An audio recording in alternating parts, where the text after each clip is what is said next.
You're 35. Thank you. When you started, you weren't 35. You were a humble non-league goalkeeper who got spotted. Did you know you were good at 17? I don't think I was any good at 17, to be honest with you. It wasn't until kind of getting around 18 that I was just playing, like I say, non-league. Wasn't really doing much. You know, working as a chef. It was just a laugh, like really. I didn't take it serious. And then a scout from Stoke saw me, and it went from there. Even then, though, at the time, I remember thinking, come on, somebody's having me on here. They're going to realise I'm a fraud in a minute.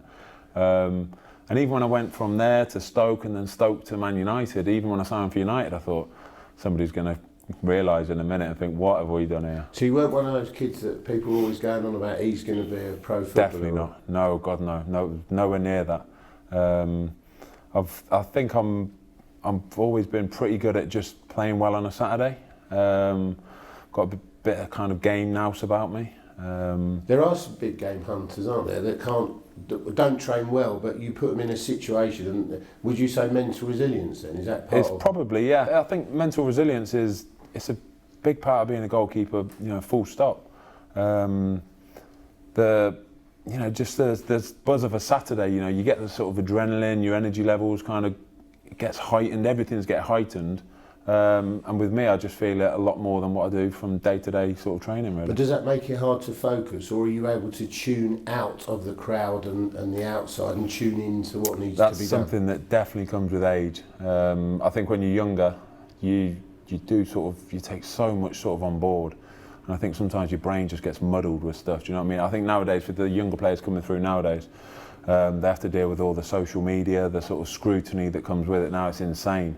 Whereas, you know, somebody in my position, 35, I kind of almost feel like I've been there, done that, and, you know, I can't even be arsed with it half the time, to be honest with you. You know, I just want to sort of play football on a Saturday and go home to my family, and that'll do. You're a professional footballer and you can't be asked for social media. Oh, it's horrible. You'll do for us. That's the worst part of it. It's the social media. You don't have to be on it, though, do you? No, you don't have to be on. Yeah. I literally, I'll dip into it in and out, and that's not something I'll look at very often. But the thing is, young lads nowadays, it's almost, I think it's a problem. It's a wider issue. It's not just football. It's like a social problem with the whole world nowadays. Everybody just needs a bit of validation, a bit of sort of. A bit of importance, and just to feel love from even, you know, strangers and stuff, which is just weird. Where do you get your strength and inner strength? Did you get the strength from coaches and colleagues? I don't really need any of it, to be honest with you. Like I say, my inner strength it comes from myself, but that's an experience thing. I get it from knowing that I've got a family back home that, you know, love watching me, love sort of me being the daddy, but also being a footballer on a Saturday afternoon. That'll do for me. That's all I need. You must have been a little bit needy though when you walked into Man United and there's Tony Cohen and Edwin van der Sar and okay, you said about maybe being a fraud, but how about that first day's training? Exactly that's what I'm on about, the sort of the age difference.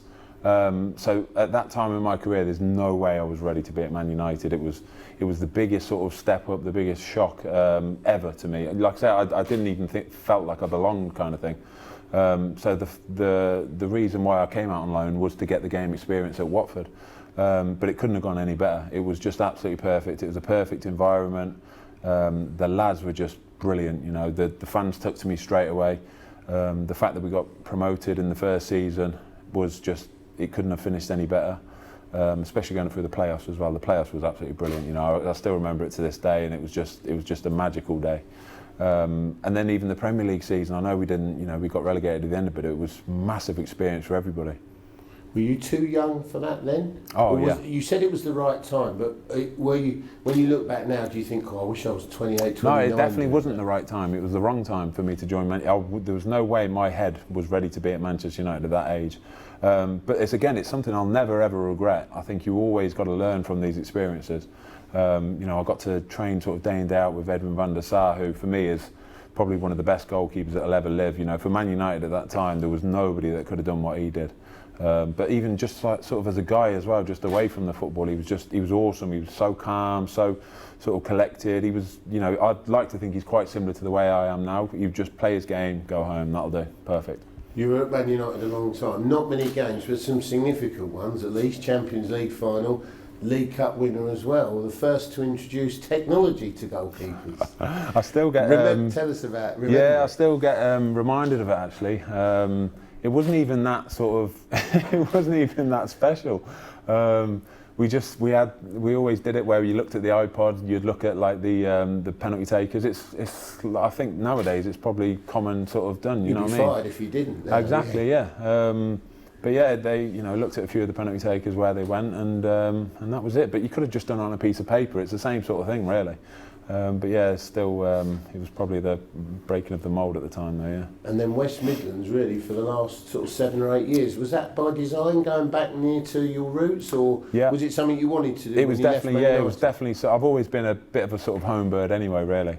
So to kind of go home to Birmingham at first was perfect, and I get back to live, with a family and stuff like that. And then obviously nice little trophy there. Yeah, exactly. We won a trophy. That was brilliant. Again, Birmingham, it was fantastic. Had a lovely time. Great people as well. And then West Brom, 7 years. It's been my home for the last 7 years, and there's not a bad thing I could say about the club. They were always absolutely brilliant with me. The fans were amazing. I've made some lifelong friends there. Whether that's playing staff or behind the scenes staff. It's just a really nice club, and it was a bit of a wrench to leave, but Watford was probably one of the only teams that I would want to join from. We talked about he's coming home. It was a little bit of a topical and a timing headline for us to use, but do you feel a sense of being familiar, at least being part of that reason for jumping at the chance? Exactly that. That, like I say, it makes it so much easier for me. I think probably for any players as well. If you've been there before, the sort of setup, you know the club as well. Like I feel I had a really good connection with the Watford fans when I was here. So it was just a sort of no-brainer, really. The chance to come back to a team that's sort of, I don't think it's ever really been this good. The quality we've got within the team, from top to bottom now is probably the best it's ever been, really. And like I say, I know the area. It's just a real perfect, easy fit. The tribute of how well someone's done at a club before is when they get received, when they come back with a different club, and a noticeably different reception you've always had at Vicarage. Yeah, it has been nice. Quite something. I think you said you was quite emotional. Yeah, it would absolutely break my heart if they'd have booed me. It'd killed me, it would. But no, they've been, like I say, they've always been absolutely amazing.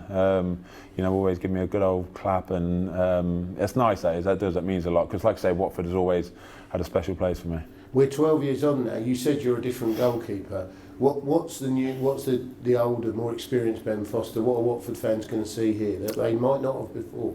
Probably just a bit calmer. I think during my sort of younger years, I was always a little bit sort of too eager to impress, or too eager to sort of come off my line and go marauding somewhere. I think as sort of age gets you learn to sort of just assess things a little bit more calmly. And I think that's what I've done, especially in the last few years of my career, kind of thing. Just got better at sort of being a lot more calmer, especially under pressurised situations as well. Well, welcome back. Great to see you. I hope there's a lot of profitable months ahead in terms of your performances in the team as well. Yeah. Thank you very much. Yeah, it's an absolute pleasure to be back. There still was, a few faces. Been here 12 years, you included. Which is madness, really. But it's it speaks volumes of the quality of the club. They must look after you.